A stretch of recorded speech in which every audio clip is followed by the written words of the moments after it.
지금 여러분께서는 한림국제대학원 대학교 정관용 교수가 진행하는 시사자키 정관용입니다를 듣고 계십니다.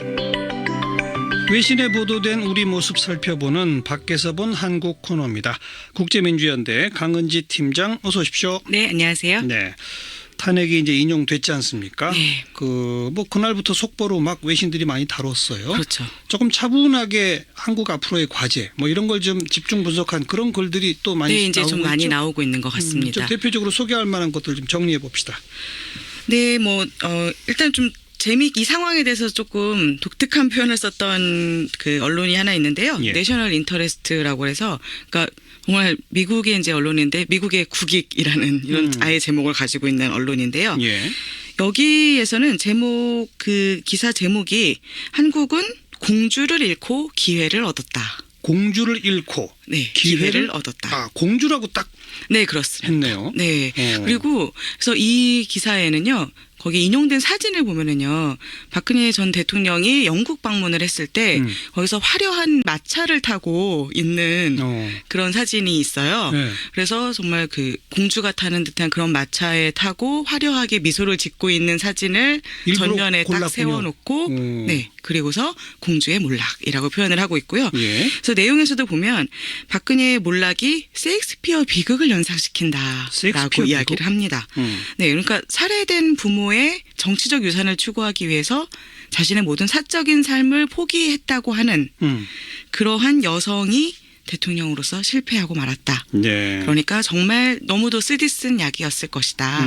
라고 표현을 하고 있고요. 그리고 이제 그 공주라는 표현 제목에서 시작을 했는데 거기에 대해서 이 공주라는 표현이 나왔던 이유가 한국의 젊은 세대들이 박근혜 전 대통령을 좋아하지 않았다. 예. 그래서 공주라는 표현이 경멸적인 의미를 담아서 닉네임으로 붙였던 거다. 그랬죠. 네, 예. 그래서 그걸 설명을 하고 있습니다. 그리고 그래서 공주가 몰락을 했기 때문에 그러면 한국에 새 시대가 오고 있다는 것을 의미할 수 있다라고 진단을 하는 건데요. 그래서 박정희 전 대통령이 만들었던 그 정경유착의 유산이 과거의 유산으로 완전히 사라지고 새로운 시대가 될 것이라는 기대가 있는데 예. 하지만 그것이 어떤 구조가 그 정경유착의 구조를 대체하게 될 것인지에 대해서는 아직 아무도 모른다.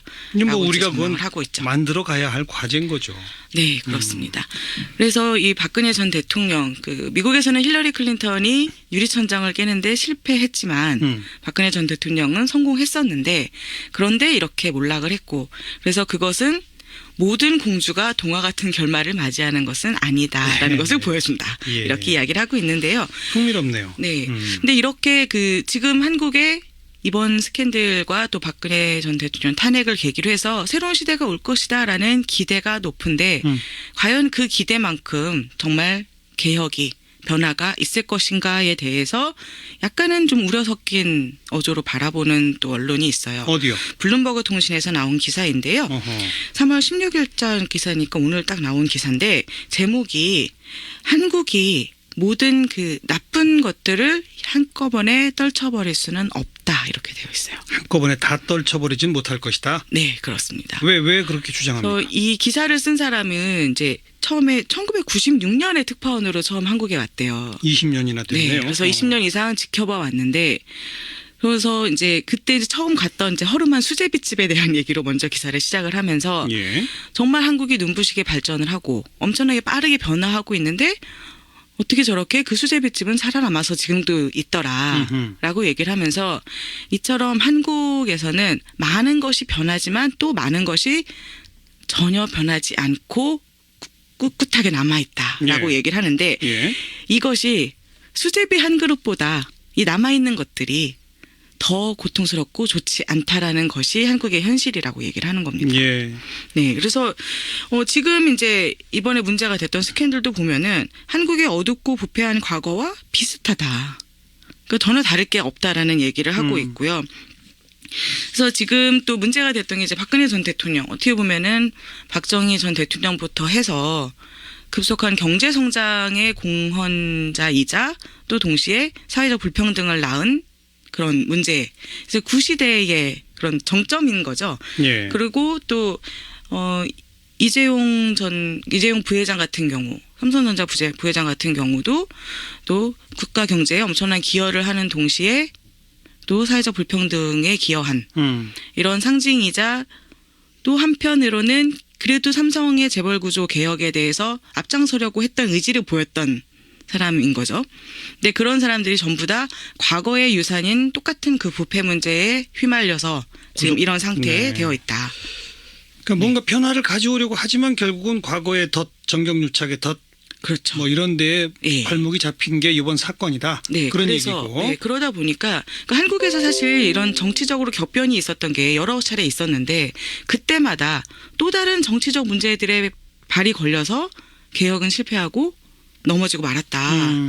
네, 그래서 기회는 사라지고 변화는 이루어지지 않고 좌절되고 이런 상황들이 계속 됐다는 거죠.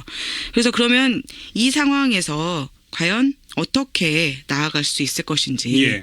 그래서 과거에 이제 수차례나 변화 좌절되고 기회는 상실됐는데 지금 이제는 어떻게 개혁을 할 것인지에 대해서 국민들이 바라는 기대치가 어떤 것인지 잘 관리해야 되고 그리고 수제비처럼 무엇을 지켜야 되는지 지킬 건 지키고. 지킬 것에 대해서는 예. 잘 보존하고 이런 노력이 필요하다라고 이야기를 하고 있고요. 예. 그리고 이제 또 한국에서 박근혜 전 대통령과 이재용 부회장으로 대표되는 그런 변화를 기대했으나 결국 과거의 발목에 잡혀서 무너지고만 이런 쪽을 한편으로 이제 북한도 얘기를 하고 있어요. 북한도 마찬가지다. 네, 북한도 김정은이 차세대 지도자로 딱 들어섰을 때 사람들이 이제 스탈린 체제의 그런 유산이 무너지고 뭔가 새로운 21세기의 국가가 될 수도 있지 않을까라는 기대를 했던 것도 사실이잖아요. 살짝 기대했었는데. 네. 그런데 전혀 아닌 게 됐죠. 네, 지금 보이는 모습은 전혀 아니죠. 그러니까 마찬가지일 수도 있다는 거예요. 그리고 지금 또 상황이 이제 북한의 변화를 이끌어낼 수 있는 길은 중국을 통하는 것밖에 없는데 지금 사드 문제 등등으로 해서 중국과의 관계가 굉장히 악화되어 있는 상태죠. 그리고 이런 상태에서 그러면은 또 지금 새로 대통령 선거가 치러지게 됐을 때 가장 강력한 우승 후보인 문재인 후보 같은 경우는 예. 북한에 대해서는 더 유화적인 접근법을 취하겠다고 얘기하고 예. 재벌에 대해서는 더 강경한 접근법을 촉구하고 있다는 거죠. 예, 예. 근데 이런 것이 정말 변화로 이어질 수 있을지 아니면 변하지 않고 계속 남아있는 어떤 과거의 유산에 또 한 번 발목이 잡힐지. 또 좌절할지. 네. 예. 좋습니다. 두 개를 같이 연결해서 보면 좋겠네요. 더 내셔널 인터레스트 네. 공주를 잃고 기회를 얻었다. 네. 그런데 블룸버그의 교훈은 그런 기회를 또 과거에, 사라지고 네, 과거에도 여러 차례 그랬듯이. 변화는 좌절된 사례가 많이 있으니 네. 앞으로는 그러지 말아야 할 것이다. 네. 여기까지 읽으면 될 것 같고요. 네, 그렇습니다. 우리 그 국내 언론에서도 많이 화제가 됐는데 왜 그 강아지 9마리 두고 간 거. 네. 외신도 이거 많이 보도해요? 네, 한국에서 개를 어떻게 다루는지에 대한 그 뉴스는 외신에서 굉장히 좋아하는 뉴스 중에 하나예요. 네. 그러니까 뭐 개를 뭐 이렇게 식용으로 사용하고 뭐 이런 것부터 해가지고 그래서 그런 연장선상으로 이제 박근혜 전 대통령이 개를 놓고 갔다라는 거에 대해서 동물보호단체에서 이제 동물 유기 혐의로 고발을 한 상태잖아요. 그 기사가 또 외신에 굉장히 많이 나왔어요.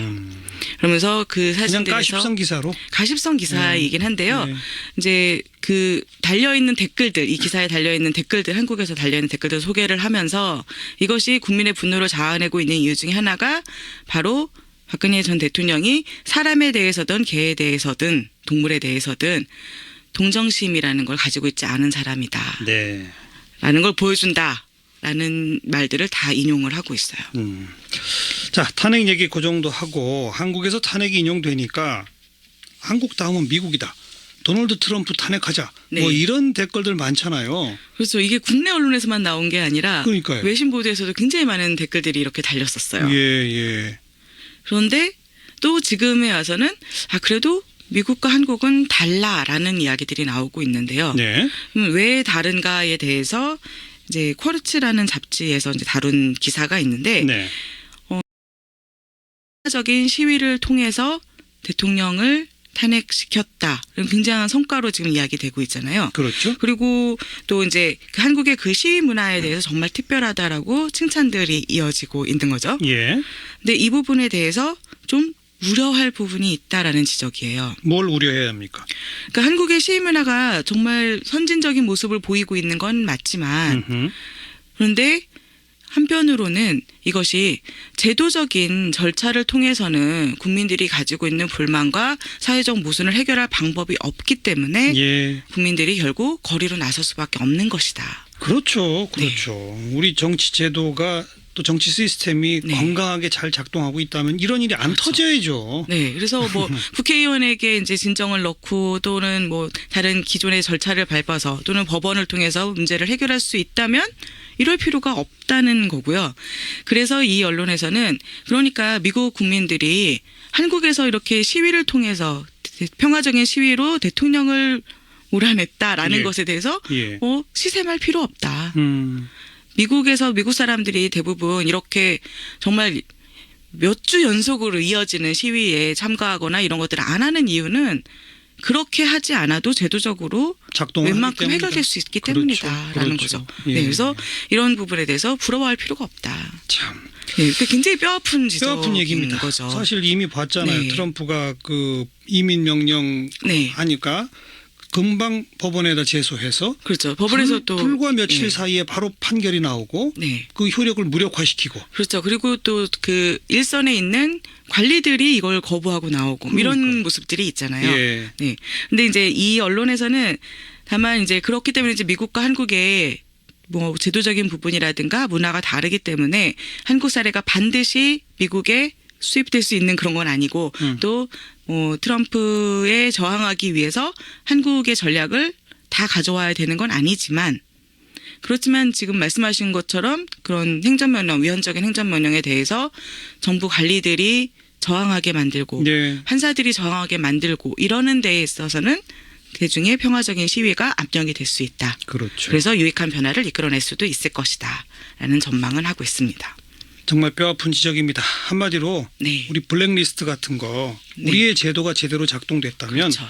문체부 공무원들이 우선 반기를 들었을 것이고 네. 그죠? 금방 행정 제소 이런 거 들어가서 이건 그 가처분 금지 신청, 네. 금지 결정 이렇게 딱 나오고 그랬어야 되는 거 아닌가요? 그렇죠. 정치적 제도가 제대로 기능을 했다면 이 사태가 여기까지 나오게 가지는 않았겠죠. 국민들이 거리로 나와서 그렇게 몇 주 동안 연속으로 목소리를 높일 필요가 없었을 수도 있죠. 그러니까 우리가 네. 앞으로 해야 할 과제는 바로 네. 그런 정치 제도, 정치 작동 시스템 거기는 정치뿐 아니라 정부도 사법부도 맞습니다. 네. 뭐 이런 것들이 함께 이렇게 잘못된 권력의 행사를 차단할 수 있는, 막아낼 수 있는 그런 시스템을 만들어내는 게 우리의 과제죠. 네, 그렇습니다. 그래서 이번에 그 정말 국민들이 거리에 나와서 평화적인 시위로 대통령을 탄핵했다라는 것에 대해서 외신이 막 환호할 때 그것만 가지고서 우리는 이렇게 평화적으로 시위할 수 있는 국민이야라고 좋아만 할 것이 아니라